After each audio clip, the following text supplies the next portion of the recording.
Gorsa makana yata bideni kana. Kana yata bideni. Malini. Dokumenti rana micho. Dokumenti annamrate ma. Ketuma. Abbaa nama maraa akka nama kowaasii dhahuutti akka nama kowaasii taphatuutti ol utaaltee mataa keessa gadi dhoyte toyannoo seeraa jala oolaniitiin jiran marti isaaniitu kuni gammachuu guddaadha. Marti isaanii seera jala ooluudhaaf hedduu itti gammanne ammas tarkaanfii irratti fudhatamu dhagahuu qabna. Salaamu alaykum wa rahmatullahi wa barakaatu.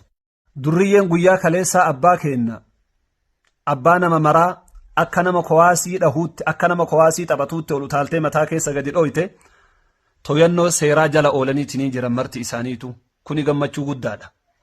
Maaliif tokkoffaa biyya maqaa balleessuu lammaffaa manguddoo hagana gayu abbaa qofaa miti nama biyya ifaajaatiin ture namni hattuu jedhemaaf namni fiigeetiin akkasitti nama dhahuun salphinna wallahi.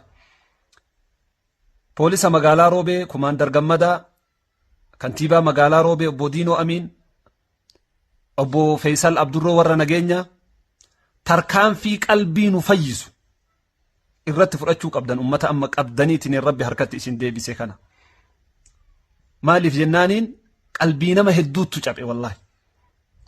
Dhahaan jarri dhoytellee adda nama guddaa hagana gahutti taphatan waan taateef tarkaanfiin bareen irratti yoo fudhatameetiin jedhe gammachuu kenna.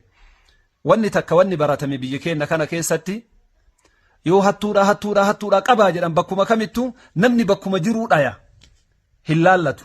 Hattuun amma tooftaa akkam fidde beeytanii hattummaan mataan isii ufumaa waa namarraa fuute jedha sima cirattee simarraa waa fuute eegasii simaa ciratame kana hattuu jettee si tumti.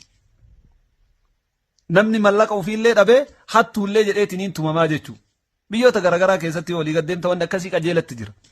Hattummaa wal gurumeessite Itoophiyaa tana keessa Bangaalaa Finfinnee yoo dhayite asiin biyya hedduu yoo dhayite wanni akkasii ni jira.